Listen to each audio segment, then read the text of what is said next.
y comentarios expresados a continuación son responsabilidad única y exclusiva de los conductores y participantes del programa. No representan el criterio o ideología de institución o tercera persona, de la Fundación Nikola Tesla AC o de esta radiodifusora, XHAWD 107.1 MHz, Magnética FM.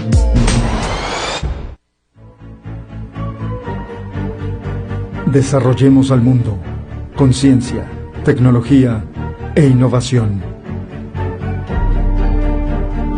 El potencial del trabajo científico y tecnológico en nuestro estado y país. Hola, hola, muy buenas tardes, saludándole desde las instalaciones de Magnética en el 107.1 de FM y transmitiendo desde el punto más alto de San Luis Potosí, México. Bienvenidos a Coposit Radio, programa del Consejo Potosino de Ciencia y Tecnología. Yo soy Edgar Jiménez y esperando que tenga un día muy productivo y lleno de energía. Yo sé que ya andamos de vacaciones, ya andamos haciendo luego maletas, otros que bueno, pues nos vamos a tener que quedar aquí a seguirle a la chamba y todo, pero con todo el gusto, con toda la energía. Vamos a echarle ganas a esta mitad de semana. Me da gusto saludarle. Y hoy tendremos en el estudio una charla muy interesante con la doctora Patricia Pérez Cornejo, miembro del selecto grupo de tan solo 24 mujeres en San Luis Potosí del Sistema Nacional de Investigadores Nivel 2. Que esto, bueno, pues está avalado obviamente por el CONACYT, por el Consejo Nacional de Ciencia y Tecnología, con maestría y doctorado en Fisiología por parte de la Universidad de Rochester en Nueva York y adscrita a la Facultad de Medicina de la máxima casa de estudios aquí en San Luis Potosí, la Universidad Autónoma de San Luis Potosí, que saludamos a todos, que yo sé que ya están en la recta final sacando pendientes antes de irse de vacaciones. Buen cierre para todos y muy merecidas vacaciones, y sobre todo a los chavos, que bueno, el mayor de los éxitos ahora que va a salir los resultados del examen de admisión. Gran cantidad de chavos presentaron examen, el mayor de los éxitos. Y si no, yo les voy a decir algo, porque la verdad es que sí me ha tocado vivirlo muy de cerca, esta fortuna de trabajar tanto luego con chavos de media superior, de preparatoria, y para ellos es el antes y el después. No entré, fracasé, entré, tuve éxito, y ninguna de las dos, chavos. Este mensaje es para ustedes. Si por alguna circunstancia, si por alguna razón no lograste pasar el examen de la Universidad Autónoma, no es momento de rendirse. Al contrario, hay que seguir, hay que buscar opciones. No te rindas, no te puedes caer. La única forma de fracasar es que no te vuelvas a levantar. Así que échenle ganas, vamos a echarle ganas. Pero el mayor de los éxitos, próximo domingo, que se estarán publicando los resultados de admisión de la Universidad Autónoma de San Luis Potosí. Le va a encantar la plática del día de hoy. Y también, créame, la selección musical del día de hoy de la doctora. Porque bueno, yo aprendí cosas interesantísimas de las canciones que nos pone en la selección musical el día de hoy nuestra invitada de honor. Les recuerdo que nos puede escuchar vía internet en www.magneticafm.com, en el Facebook Magnética FM, XHAWD 107.1 MHz. Como siempre, saludo a todos los que nos escuchan en Dolores Hidalgo, Guanajuato. Un saludo a la cuna de la independencia, a la familia Mesa hasta el estado de Sinaloa, para todos los niños y jóvenes de vacaciones. Si bien son vacaciones, de todas maneras, no busquen el peligro, chavos. Los accidentes caseros se incrementan en estas fechas, por lo que hay que tener todos los cuidados.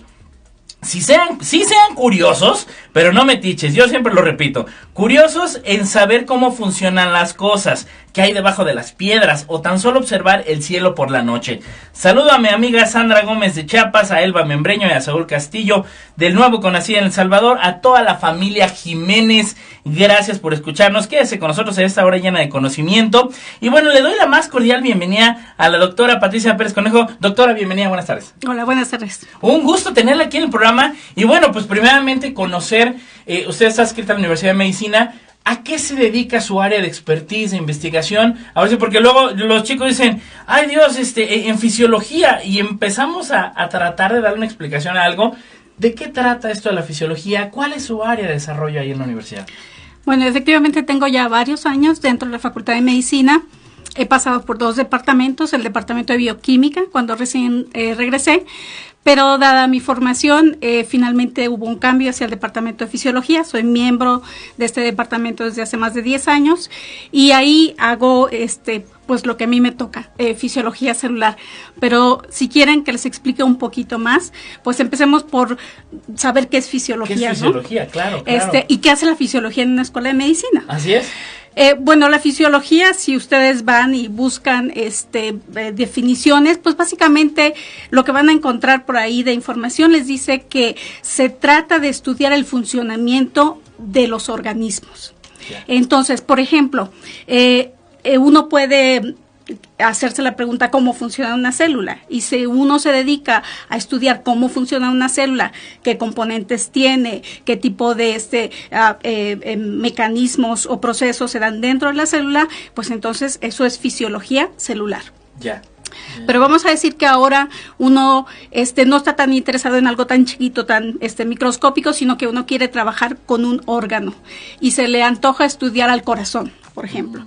Entonces, alguien que se dedique a hacer fisiología cardiovascular verá cómo funciona el corazón dentro de un organismo, o bien cuando lo aísla y lo pone por separado en el laboratorio. Entonces, la fisiología realmente trata de ver todos aquellos mecanismos a nivel celular, a nivel de tejido y a nivel del organismo. Y la idea es entender eso, cómo funcionan los organismos.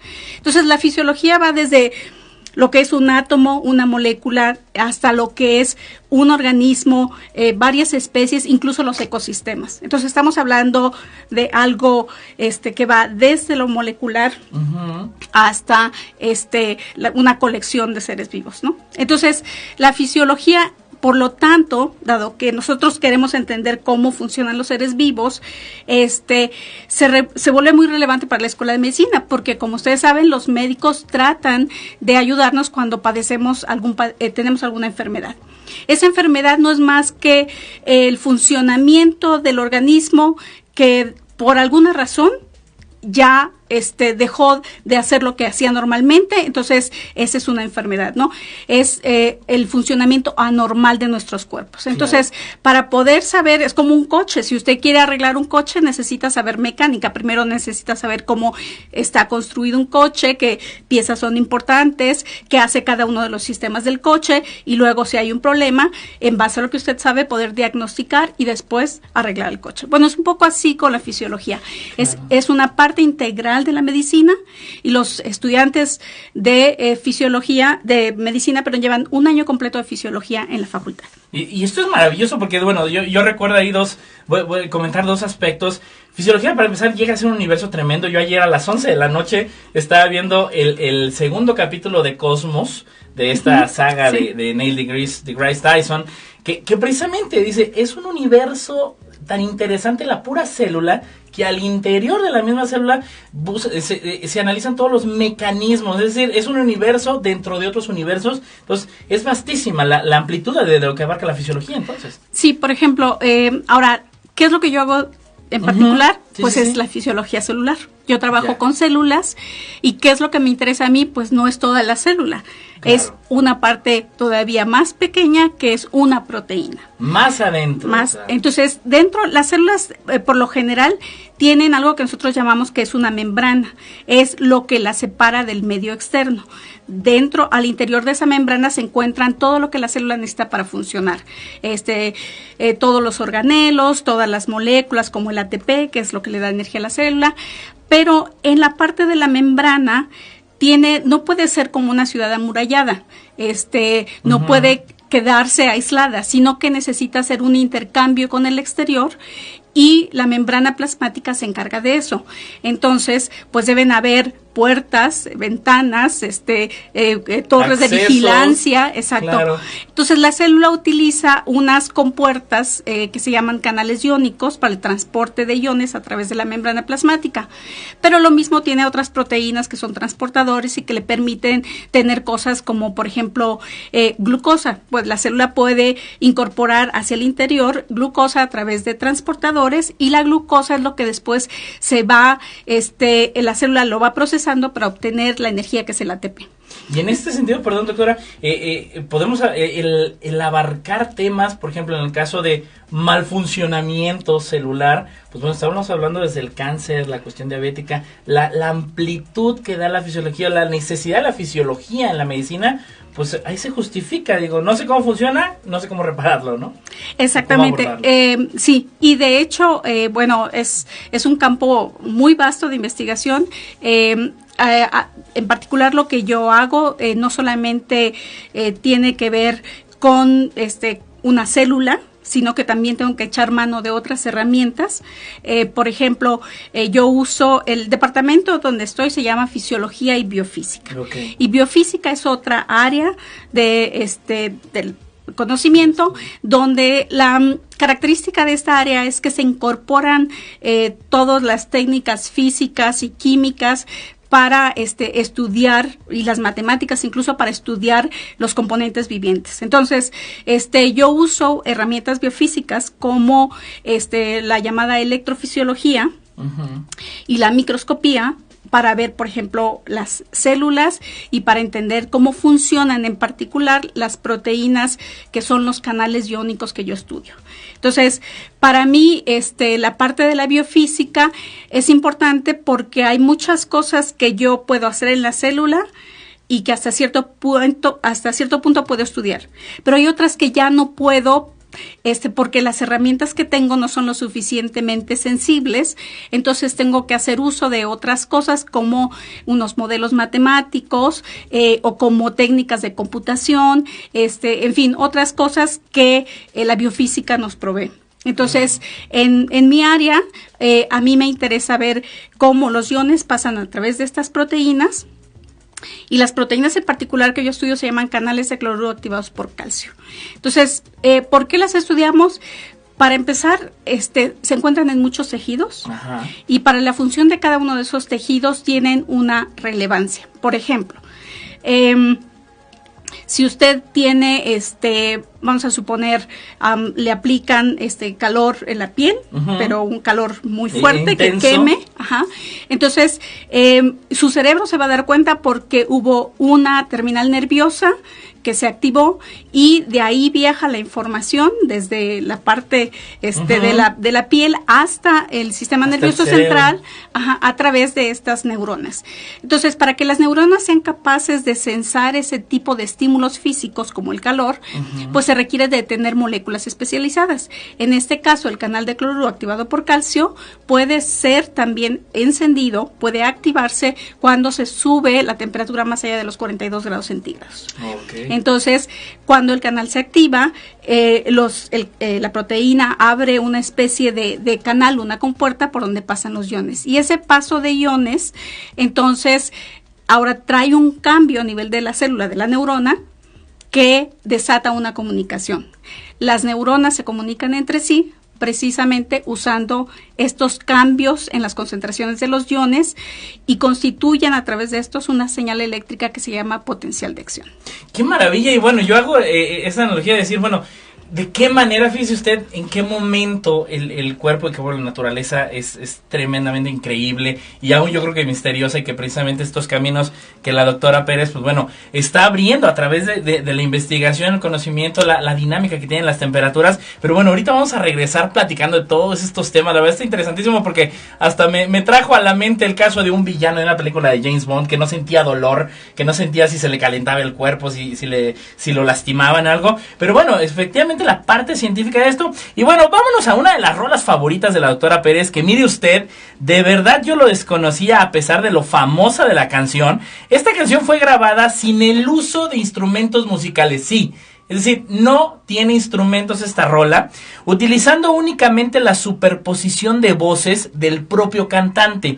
Fue la primera canción a capela en llegar al número 1 de la lista de los Billboard Hot 100 en los Estados Unidos, manteniendo esa posición por 2 semanas en septiembre de 1988. El título de la canción es tomado de la famosa frase de Meher Baba, quien fuera un gurú indio considerado un avatar, la personificación de Dios en forma humana. Rola que ha trascendido generación tras generación para transmitir buena vibra. Llega el director de orquesta y jazzista Bobby McFerrin. Don't worry, be happy. Volvemos. Estamos de vuelta nuevamente en Composite Radio. Un gusto saludarle. Si está desde la casa, desde la oficina, desde el carro. Eso sí, si va en el carro, recuerde, cero texteo, cero de andar mensaje. Ahorita le mando el WhatsApp porque es un peligro, ya está demostradísimo, prohibido estar escribiendo y viendo celular, manejando, si viene con la pareja. Es más, yo tengo esa práctica, yo le digo a mi esposa, no seas malita, mándale WhatsApp a fulano, perengano, yo no escribo, y ya ella es la que me ayuda luego a estar escribiendo. Y estamos aquí en el programa, una plática interesantísima con la doctora Patricia Pérez Cornejo. Ella es adscrita a la Facultad de Medicina de la Universidad Autónoma de San Luis Potosí, a la parte de fisiología. Ya vamos platicando qué es la fisiología y todo, pero lo que me encantó ahorita, que vamos a retomar, doctora, es que sí existe de alguna manera esa condición que, bueno, yo recuerdo y cito la película del 007 de El mundo no es suficiente o El mundo no basta, que en aquel entonces lo protagonizaba creo que Pierce Brosnan, en el que el villano no tenía dolor. Entonces hay manera de que quizás esta condición se le pueda dar en un organismo. O sea, ¿se puede dar? Claro, hay varios estudios donde se documenta que las personas que nacen sin la capacidad de sentir dolor muchas veces tienen problemas con un canal que, a diferencia de los que yo estudio, que deja de pasar cloro, este canal deja pasar sodio, se le llama canales de sodio. Cuando esos canales de sodio tienen algún problema, la proteína no funciona, entonces estas personas son incapaces de sentir dolor. Entonces, sí puede existir en ese sentido la condición, ¿no? Es cuando la ciencia ficción, pues finalmente sí se explica en la realidad. No. Y dices, bueno, qué locura, ¿no? Ahora, en ese sentido, pues también ahorita comentábamos que también las condiciones o las capacidades, pues quizá del umbral de dolor, de las capacidades olfativas, pueden variar de persona a persona también a su fisiología, ¿no? Sí, por ejemplo, nosotros hemos estudiado los canales de cloruro activos por calcio en el proceso de la secreción de saliva. Nosotros podemos producir este fluido, que es básicamente agua con sales, porque, por ejemplo, cuando usted está pensando en que, qué rico sería comer unas papas con catsup, inmediatamente empieza a salivar. Esa es parte del proceso digestivo. Hay una fase que se anticipa a comer, que es donde usted empieza, por ejemplo, a secretar saliva. Y claro, cuando comemos es necesario secretar saliva porque con eso humedecemos la comida y podemos tragarla, pero además porque existen algunas enzimas que empiezan a desdoblar los alimentos desde que nosotros los metemos a nuestra boca. Entonces, por ejemplo, el canal que nosotros estudiamos tiene que ver con la secreción de saliva, y si alguien tuviera un problema con esta proteína, podría ahora ser incapaz de responder a ciertas señales del sistema nervioso, que son las que normalmente disparan la secreción de saliva. Entonces, algunos pacientes, por ejemplo, pierden esta capacidad de secretar saliva cuando tienen enfermedades autoinmunes, como la enfermedad de Sjögren. Entonces, quiere decir que todas estas enfermedades que nosotros vemos a nivel de organismo completo, son muchas veces están dadas por problemas en un tipo particular de proteína. Así es. Entonces, en nuestro caso, las proteínas que nosotros estudiamos tienen que ver no solo con la secreción de saliva, sino también con, ya dijimos, la respuesta de las células nerviosas, también con las células del corazón. Tienen que ver mucho con la transducción sensorial. Por ejemplo, nos permiten percibir imágenes u olores, de manera que estos canales que estudiamos son indispensables para muchas funciones. Qué barbaridad, digo, a mí de veras estoy recibiendo una cátedra expresa ahorita con la doctora, me encanta porque, vamos, el aspecto o la cobertura y la capacidad que tenga el estudio de la fisiología también me va a dar el grado de asertividad en el diagnóstico de disfunciones que también se pudieran dar en los organismos, en el cuerpo humano, ¿no? O sea, a qué profundidad yo estoy averiguando precisamente los organismos es, ¿sabes qué? Está pasando esto en el organismo a nivel celular, etc. Bueno, una de las cosas que a mí me gusta hacer con los estudiantes en el salón de clase es ayudarlos a que reflexionen que muchas veces ellos no necesitan memorizar el cuadro de una enfermedad, que es posible entender un síntoma de una enfermedad basado en el conocimiento que uno tiene de los procesos básicos fisiológicos.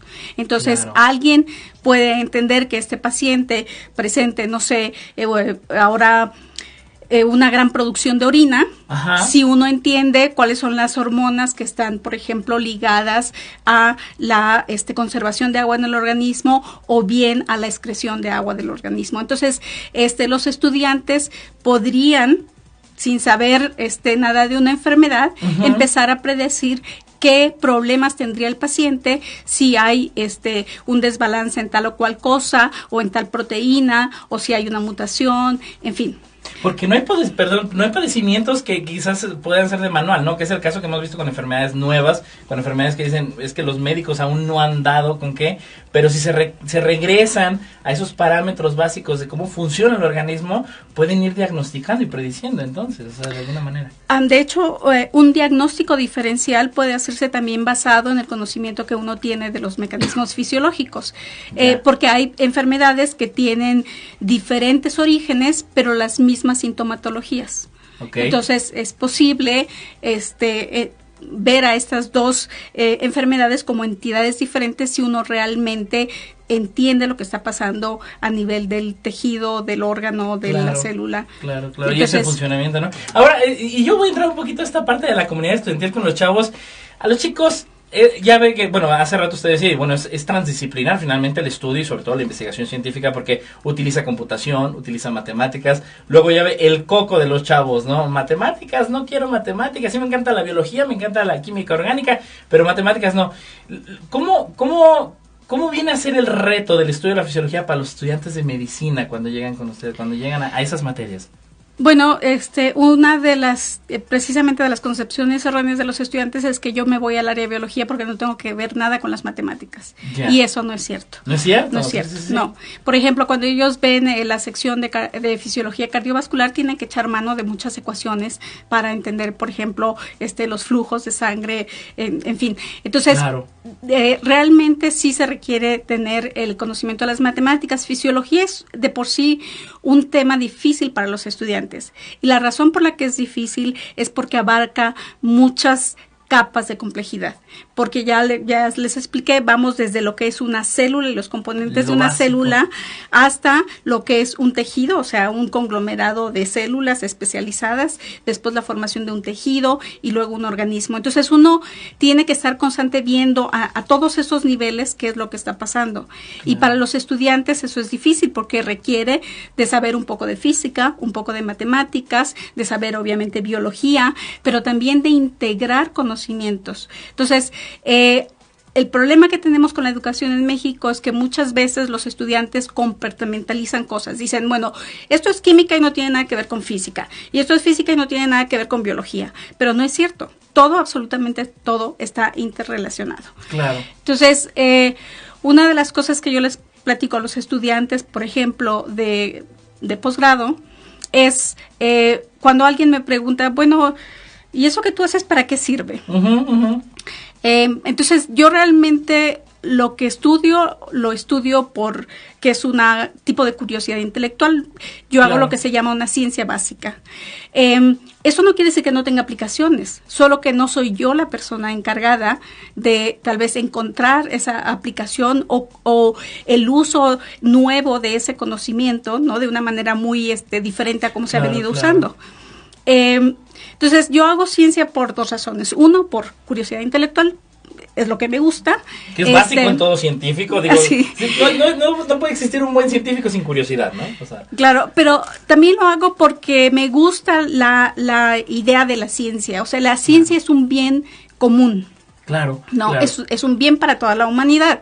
Eso quiere decir que algo que yo encuentre ahorita aquí, no me pertenece a mí, le pertenece a todo el mundo. Sí. Entonces, si alguien de otro país viene y ahora desarrolla, no sé, una prueba médica con eso, o desarrolla un equipo, o desarrolla cualquier otra cosa, entonces, no es que yo pierda o México pierda, todos ganamos, ¿no? Claro. Entonces, pues a mí me gusta la ciencia básica, por eso me dedico a eso, pero la ciencia básica es un poco, no tiene una, ¿cómo se llama? Un camino lineal. Vía de tren, ¿no? Claro, no es una vía, no es una correlación lineal con esto es lo que yo estudio y esto es lo que yo produzco, sino que más bien tiene que ver con un poco del azar. Y ahí hay una historia que me gusta mucho, que es el descubrimiento de la droga cisplatino, que se utiliza para tratar cáncer. Okay. Y eso lo empezó a estudiar un biofísico. Y ahorita nos vamos a echar esa anécdota. De verdad que estamos encantados de esta plática, doctora. Yo lo estoy disfrutando muchísimo y créanme, chavos, ya lo oyeron, los que van para medicina, desempolven el baldor, porque van a seguir utilizando matemáticas, van a utilizar los que dicen, ya no voy a volver a ver Bernoulli. Bueno, pues en los flujos sanguíneos es un Bernoulli totalmente aplicado, pero estamos encantados, tan interesantísima esta plática del día de hoy, pero vamos a regresar ahorita a la charla, doctora, de veras, nos tiene que dar esa historia. Estamos llegando a la mitad del programa y seguimos con más música de las favoritas de la doctora Patricia, del 5 veces ganador del Grammy y con ingreso al Salón de la Fama del Rock and Roll en el año 2000, considerado uno de los artistas con mejores ventas en la historia, con más de 100 millones de discos vendidos, y en compañía del violonchelista y multiinstrumentalista franco-estadounidense llegan James Taylor y Yo-Yo Ma con Here Comes the Sun. Volvemos.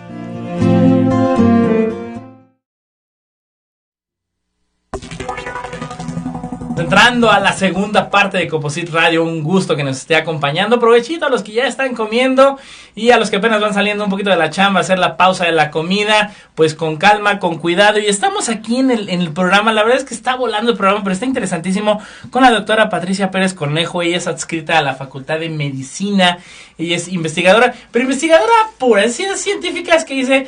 Por curiosidad, y ella lo comentaba, y bueno, esta historia que nos iba a platicar, doctora, antes de irnos al corte, ¿de qué trataba? Bueno, trata precisamente del trabajo de un biofísico, quien cuando recién fue contratado en una universidad y le pidieron que formara un departamento de biofísica, él decidió que iba a encontrar un problema que tuviera que ver con la biología. Okay. Para empezar a desarrollar una línea de investigación, y una de las cosas que él estaba interesado en saber era si la electricidad tenía algún efecto sobre el proceso de la división celular. Y entonces empezó a hacer sus experimentos, pero antes de pasar a usar células, líneas celulares, decidió que iba a probar con bacterias, que son mucho más fáciles de conseguir, que crecen mucho más rápido, en mayor cantidad. Y entonces empezó a poner las bacterias en un medio de cultivo, y luego puso 2 electrodos de platino dentro del lugar de la caja donde crecían, y les pasó una corriente. Okay. Y entonces empezó a ver cosas muy raras. Una de las cosas que más le llamó la atención es que las bacterias crecían, pero no se dividían. Y entonces empezó a preguntar por qué. Y bueno, entonces obviamente él pensó que era la corriente, pero después de hacer varias pruebas se dio cuenta que no era precisamente eso lo que estaba causando los cambios en las bacterias, y echó mano de algunos colegas químicos y se dio cuenta que el paso de corriente a través de estos electrodos estaba generando un compuesto que, cuando estaba en el medio donde las células crecían, impedía que éstas se dividieran. Entonces empezaron a sintetizar el compuesto, y una vez que lo tuvieron sintetizado, lo pusieron con las bacterias, y las bacterias no respondieron de la misma manera. Entonces, de ahí nace la otra pregunta. ¿Por qué? ¿Una mutación? ¿O cómo se le llamaría eso? Entonces, la pregunta es, bueno, ¿y ahora qué está pasando? Empiezan a hacer más pruebas, y resulta que dejan el compuesto sentado ahí en una parte del laboratorio donde le da la luz, y después de un tiempo a alguien se le ocurre volver a tomarlo, y resulta que ahora sí tenía efectos sobre las bacterias. Y empiezan a estudiar por qué había pasado, y se dan cuenta que hubo una transformación en el compuesto por acción de la luz, hubo lo que se llama isomerización, y era el compuesto, el isómero, el que estaba teniendo un efecto. Entonces, resulta que él dijo, bueno, si esto le pasa a las bacterias, que ya no se pueden dividir, tiene que pasar lo mismo a las células en cultivo. Así. Y entonces fue con células de mamífero y vio exactamente lo mismo. Y entonces él se puso a pensar que si las células de cáncer se dividían muy rápido, a lo mejor una manera de detener el cáncer era detener esa división.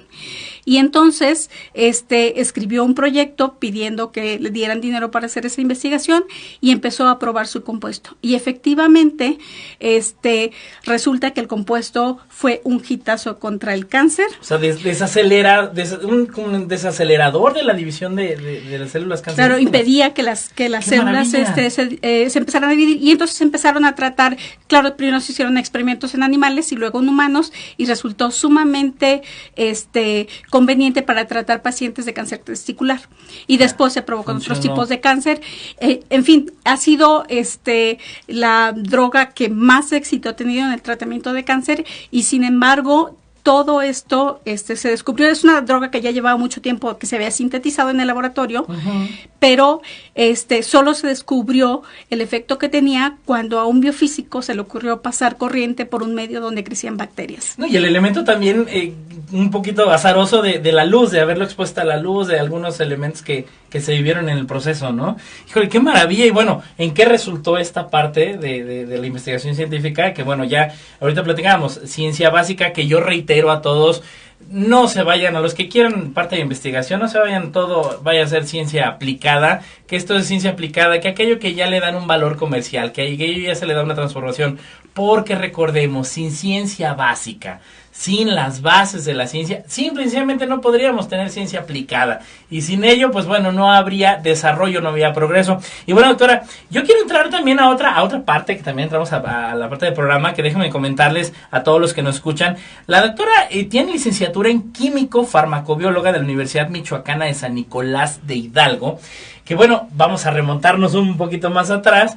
¿En qué momento usted decide, voy a estudiar químico farmacobióloga? ¿Desde la prepa, la secundaria? ¿Qué le llamaba? ¿Por qué estudiar eso? Bueno, pues yo creo que como en muchos casos, aquí el culpable siempre es un profesor. Ajá, exacto. Un buen o mal profesor, ¿no? Que nos espanta o que nos estimula. Claro. Entonces yo lo que tuve fue una profesora que nos daba clases de microbiología y estaba casada con alguien que tenía prestado un pequeño edificio en nuestra escuela, en la escuela de QFB, donde se hacía investigación. Entonces, resulta que su esposo hacía algo de investigación, ellos dos tenían una maestría, y los dos daban clases ahí, pero solamente él tenía un laboratorio.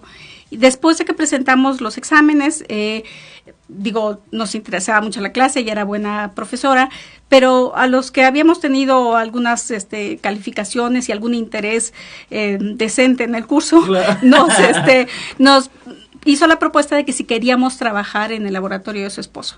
Y así fue como yo llegué a este laboratorio donde se veía el efecto de los metales pesados sobre el crecimiento de las bacterias en cultivo.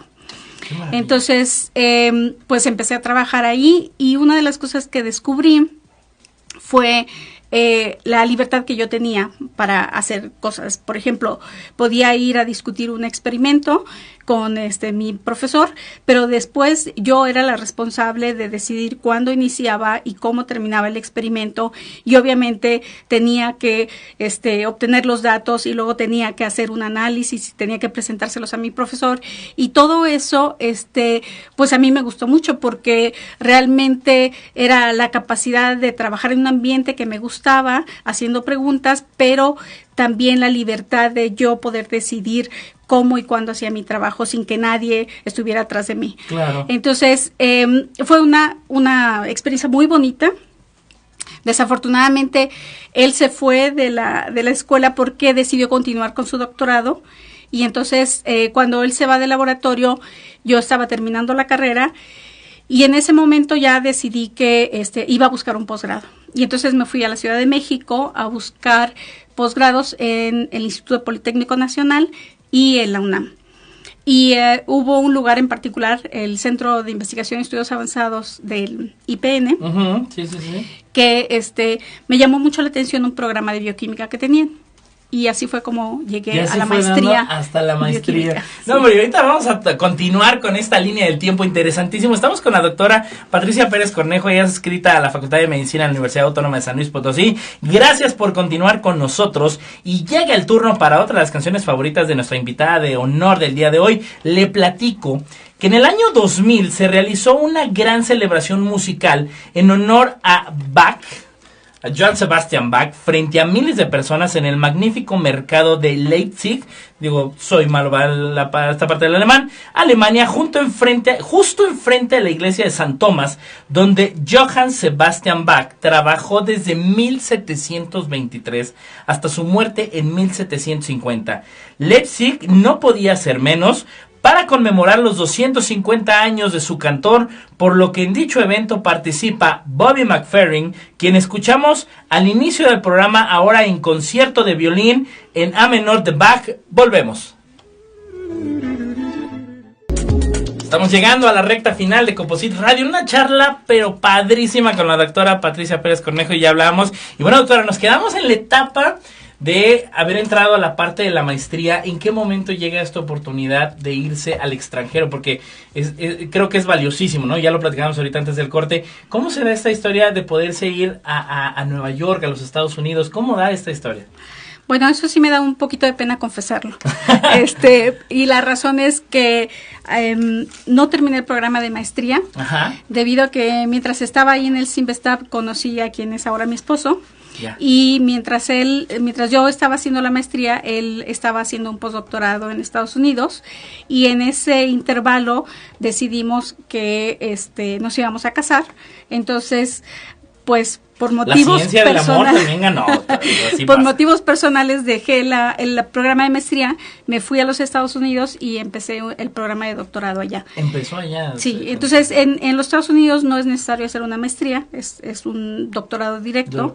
Entonces fue posible que yo accediera al programa de doctorado. De doctorado. Ahora, esta gran diferencia, porque finalmente es evidente luego como hoy en día, creo que lo podemos visualizar con mucha facilidad, del desarrollo de un muchacho en el mercado laboral o hasta en el de investigación, de cuando tuvo una experiencia en el extranjero a una que quizás se quedan aquí. Digo, creo que la perspectiva o su perspectiva en ese caso pues también cambió mucho, ¿no? En el aspecto de desarrollo personal y profesional. Bueno, sí, yo siempre les digo a los estudiantes que hay buenos programas en México, claro, y malos programas. Y en Estados Unidos o en cualquier otro país hay buenos programas de posgrado y malos programas de posgrado. Lo importante es seleccionar qué tipo de programa quiere uno, buscar donde hay un buen programa y si es posible, pues conseguir los medios para llegar ahí, y después conseguir un buen laboratorio. Mucho de lo que nosotros hacemos en investigación se aprende, es como, no solamente es cómo pipetear o cómo hacer un experimento, pero es también cómo pensar sobre los datos, cómo analizarlos, y lo más importante, el código de conducta de las personas en investigación. Claro. Una de las responsabilidades yo creo que son más importantes que debe tener en cuenta siempre un investigador es esa integridad intelectual, esa capacidad de poder ser imparcial y basarse en datos. Claro. Si uno, por ejemplo, alguien va a asesorar, no sé, a los legisladores o al presidente sobre alguna toma de decisiones, siempre es importante haciéndolo con la mirada puesta en los con datos, ¿no? Pero no en los intereses personales. Ya lo que los legisladores o alguien más decida, pues es una decisión de ellos que hacen las políticas públicas, pero uno siempre tiene que quedarse con la conciencia tranquila de que el consejo que se está dando es realmente basado en datos que son duros de investigación, extraídos claro. de la Entonces, yo creo que esa honestidad intelectual en mucho se aprende en las escuelas, no solamente con la gente con la que uno trabaja, pero también hay muchos programas en los Estados Unidos donde ya se ha vuelto obligatorio tomar cursos sobre la ética. La ética, trabajo, ¿no? Sí. Que es fundamental y que bueno, en ese sentido, y yo creo que la doctora estará de acuerdo conmigo, no por el hecho de que una persona tenga doctorado, en algún momento pudiera tener ética y moral, porque digo, de repente hemos encontrado casos medios tristes, espero yo no en México, pero que de repente algún investigador o algo, pues se desvirtúa en el aparato industrial y que dice, bueno, pues qué tanto es tantito, qué tanto le bajo, y como bien dice la doctora, tener esa integridad ética y moral en decir, así es el valor, y si dio 10, da 10, y nada, estarlo cambiando. Y bueno, también otro elemento que a mí también me encanta, doctora, también preguntar, este balanceo que yo reconozco y admiro, esta parte de la tenacidad, vamos, si bien usted dijo, bueno, ni hablar, no se acabó aquí, pero no por eso tiré la toalla, digo, vamos, ¿cómo como investigador y también su esposo como investigador, cómo balancean esta vida? Porque luego, pues sabemos que es muy demandante y más en la vida del laboratorio, para su esposo, para usted, para los hijos. ¿Cómo balancear? Porque digo, estamos de acuerdo, quien lleva el mayor reto finalmente es la mamá, en este caso usted, porque luego finalmente hay que fungir como mamá, hay que fungir como esposa, hay que fungir como hermana, como hija, etcétera, etcétera. ¿de qué manera usted balancea todo esto, no? O sea, ¿qué tan fácil o difícil es sin perder de ser investigadora? Bueno, yo creo que voy a hablar desde una posición sumamente privilegiada. Así es. Y la razón es la siguiente. El hecho de que mi esposo trabaje en lo mismo que yo, porque realmente nosotros siempre hemos colaborado, incluso publicamos juntos, todos los proyectos que llevamos es en conjunto. ¡Qué padre, qué padre! Ha sido realmente una especie de trabajo de equipo. Así es. Entonces, yo nunca he sufrido lo que sufren muchas mujeres en nuestra sociedad, donde ellas tienen que ser las que se encarguen de la casa y de los hijos y de la escuela de los hijos y aparte del trabajo, y yo en ese sentido nunca he tenido que enfrentarme a eso. Mi esposo siempre ha trabajado a la par conmigo, ya sea en la casa, con los hijos o en el laboratorio. Entonces, sí, y de hecho mucho de lo que yo he podido hacer ha sido gracias a mi esposo, porque él no tiene ningún problema con que yo trabaje y haga mis cosas, y entonces nunca he sufrido de una relación de celos profesionales o celos personales. Entonces, realmente en ese sentido yo creo que sí, soy alguien que es privilegiado, llevo casi 30 años de matrimonio. Y yo diría que un número muy similar de años de colaboración científica con mi esposo. Que eso es maravilloso y eso es de admirarse y de reconocerse. Y yo creo que por eso también estos foros son ideales, de que los jóvenes o aquellas personas interesadas en decir, porque de repente yo me acuerdo y le comparto, doctora, vi una vez un reportaje precisamente de alguna de las televisoras nacionales, no sé cuál de las 2 o 3 importantes que bueno, se conocen siempre en México, que dicen es que la línea, si eres investigadora, el índice de divorcios es altísimo. Pues aquí estamos encontrando totalmente lo contrario, en el que ha habido un desarrollo de vida comprometido, balanceado, equilibrado, en que ambas partes se van sumando, ¿no? O sea, es bonito esa parte. En alguna ocasión, en una reunión de fin de año, en los Estados Unidos, mientras hacíamos un sabático, el investigador que nos hospedaba en su laboratorio hizo una cena y nos invitó. Y la pregunta de muchas de las personas que estaban en la cena fue precisamente esa. ¿Y ustedes cómo balancean la casa con el trabajo? Claro. Y nosotros realmente dijimos, es que no hay ningún balance. Cuando estamos en la casa hablamos del trabajo y cuando estamos en el trabajo hablamos de los hijos. Entonces, para nosotros es un continuo, realmente. Claro. No hay una compartimentalización de las actividades, y de hecho, en este último sabático que hemos realizado el año pasado, la decisión de irnos a hacer el sabático fue una decisión de familia. De familia, sí, porque están involucrados también los hijos, etcétera, y bueno, que es parte también del impulso de desarrollo personal y profesional que ustedes le dejan a los hijos como modelo a seguir de alguna forma, ¿no? Sin importar que no se dediquen a lo mismo, pero sí que perseveren, ¿no? Claro, entonces para nosotros siempre ha sido importante mantener, digamos, todos los frentes cubiertos. Claro, sí, son un equipo. Y en ese sentido para mí ha sido realmente muy, muy fácil hacer lo que hago. De verdad, qué maravilla y qué bueno, estamos llegando a la recta final del programa, chicos. Doctora, yo le quisiera preguntar, siempre aplico este pequeño chismógrafo, ¿libro favorito? 2. La historia del desarrollo de las células HeLa, de la línea celular esa tan famosa, porque toca muchos aspectos, el aspecto humano, el aspecto de la medicina y el aspecto de la investigación. Es un libro muy bonito, se los recomiendo mucho. Se llama La historia de Henrietta Lacks, que fue la persona de donde se originaron estas células. Y la segunda es, se llama El emperador de todos los males, la biografía del cáncer. Lo escribe un médico, es un oncólogo, él trata pacientes, pero también trabaja en el laboratorio, y es un hombre que tiene una elegancia para decir las cosas impresionante. Una narrativa y es médico, ¿no? Sí, en realidad es un contador de historias, ¿no? Pues, además de ser un médico muy distinguido y quien ha hecho pues cosas importantes también en investigación. Entonces, y ese libro también tiene mucho de la biología del cáncer, pero también tiene este contexto humano del el cáncer desde el punto de vista de los pacientes. Perfecto. ¿Programa de televisión o serie favorita? Obviamente, ¿cómo se llama? The Big Bang Theory. The Big Bang Theory, Sheldon. Me identifico con el humor. Perfecto. ¿Comida favorita? Tamales. ¡Oh, qué rico! Tamales de elote en particular. En Michoacán les llamamos uchepos. Okay. Y descubrí una variedad deliciosa de donde es mi esposo, en Chiapas. Perfecto. Y se les llama pictes. ¡Ay, qué delicia! Ya me acordé. Y un saludo a todos también en Sinaloa, que también allá es tradicional el tamal de elote. ¿Hobby o deporte favorito? Hobby ninguno, me gusta mi trabajo.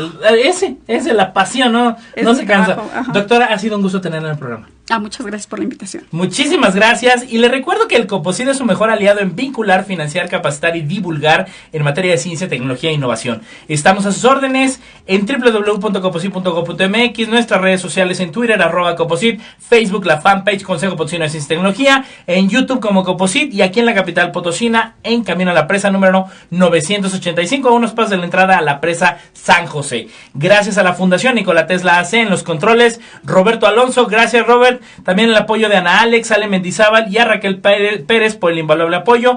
Gracias a Ale Hernández, a Noemí Argueta, a Juan Carlos en divulgación, y también a todos los miembros de la red de divulgación de ciencia, tecnología e innovación. Y antes de cerrar con más música, a nombre de la doctora Rosalba Medina Rivera, directora general del Coposit, yo soy Edgar Jiménez, y acompáñenme a una de las rolas más emblemáticas de las últimas décadas, que desde 1977 quebrantó reglas de radiodifusión al ser un sencillo bastante largo, pero sobre todo, la gente ha creado un verdadero mito y leyendas al respecto. Sin embargo, como es caracterizado del conocimiento, que luego para muchos es mataondas, la lírica de la canción ha originado diversidad de interpretaciones de fans y de críticos por igual. Pero esta agrupación la ha descrito como su descripción de la vida de la alta sociedad en Los Ángeles. Declaran que la canción es sobre un viaje de la inocencia a la experiencia. Eso es todo. Así que llegan The Eagles con Hotel California. Hasta la próxima.